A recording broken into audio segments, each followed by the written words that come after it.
What if our Constitution had prioritized people over property?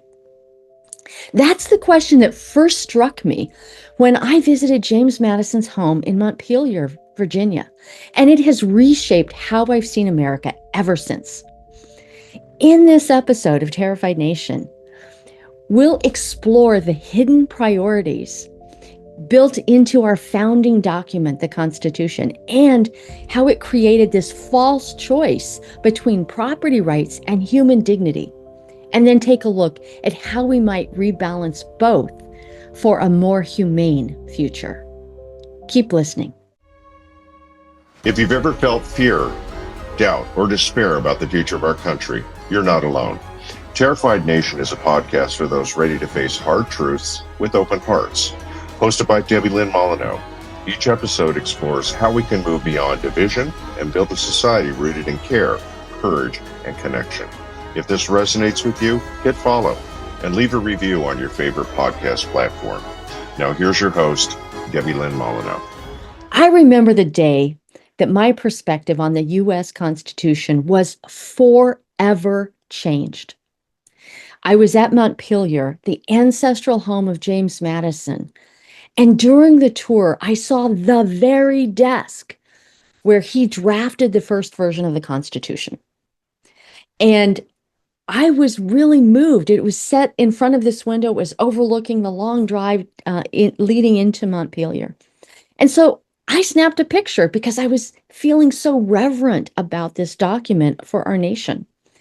And I sent it to a group text thread with a bunch of colleagues. And then came a reply, and it was from a younger Black colleague. And it was just one word: creepy. That one word cracked something open in me because my illusion about the moral righteousness of our founders was gone. And by the end of that tour, I saw the Constitution with new eyes, and I am forever grateful for that. And it left me with a question. What if our Constitution had valued people over property? Now, I know at first it sounds strange. We don't usually think of property rights and human rights as being in conflict. But when you look closely at our history, you'll see the pattern again and again and again. The system was built to protect ownership, wealth, and land, even when it means denying dignity, safety, or freedom to others. So don't get me wrong, I value property rights. When I buy a car, it's mine, and that matters. Property rights also bring stability and security.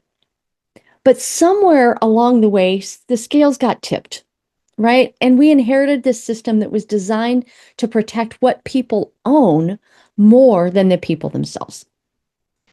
As today we face rising rents, unstable housing, shrinking trust in institution, and growing income inequality, it is clear we need to rebalance. So let's rewind. When the Constitution was drafted in 1787, it was both visionary and deeply cautious. The framers feared tyranny, but they also feared losing their own wealth and status. Most were white male property owners, and many of them enslaved people. So the Constitution protected their interests. They developed the Electoral College, which favored slaveholding states. It still protects, today, it protects states that have lower population numbers. So it protects from the tyranny of the majority, as they call it. The Fugitive Slave Clause in our Constitution, by the way, the Constitution never mentions slavery, but it protects the right to reclaim property. And in that day and age, of course, property included human beings. And then, of course, voting rights were left to the states. And many states then restricted voting to white men who owned land. Yes, it was a brilliant system of governance as we're moving away from monarchy, where the king could grant or withdraw grants of land on a whim, literally on a whim. But the new constitution that we drafted for ourselves also became a fortress for property owners. Ever since that time, progress towards expanding human rights has only come through compromise on property rights. The 13th Amendment ended slavery, but it left this loophole for mass incarceration, which we're experiencing today. The 14th and 15th Amendments promised protection and voting, but they were gutted in the Compromise of 1877, which settled a contested presidential election. Even the Civil Rights Act of 1964 only passed through strategic deal making that was led by President Johnson. Yes, real progress has happened, but it is often partial or delayed or bargained away. And we are still stuck in this false binary of housing as a human right versus landlord freedoms, healthcare access versus a profit loss situation for health insurance companies, environmental justice versus business regulation. The list goes on and on. And it doesn't have to be this way. Protecting property and protecting people are not irreconcilable. Imagine if we said, yes, you can own a home. And yes, everyone deserves a safe place to sleep. Yes, you can run a business. And yes, workers deserve fair wages and safe conditions. What if we said, yes, you can practice your religion, and yes, your LGBTQ plus neighbors deserve equal dignity. This is about shifting our perspective from scarcity to shared investment, from I pulled myself up to let's lift each other up.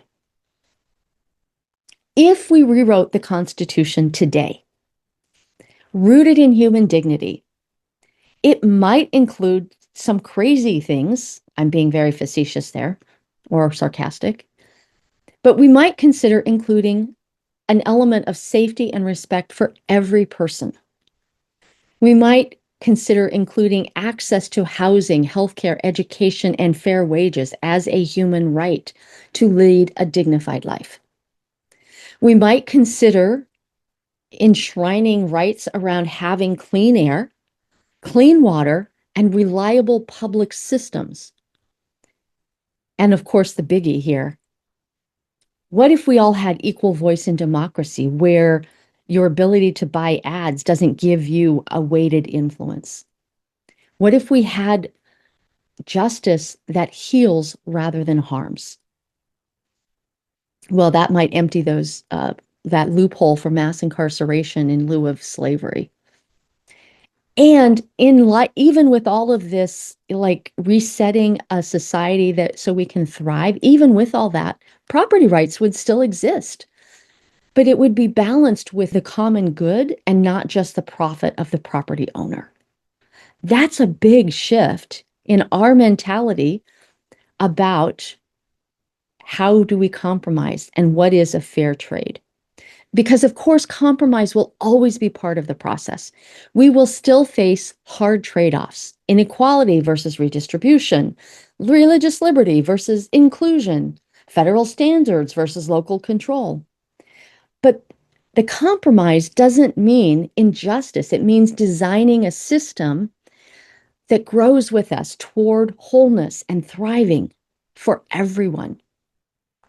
So the real question for me is, what kind of nation are we becoming?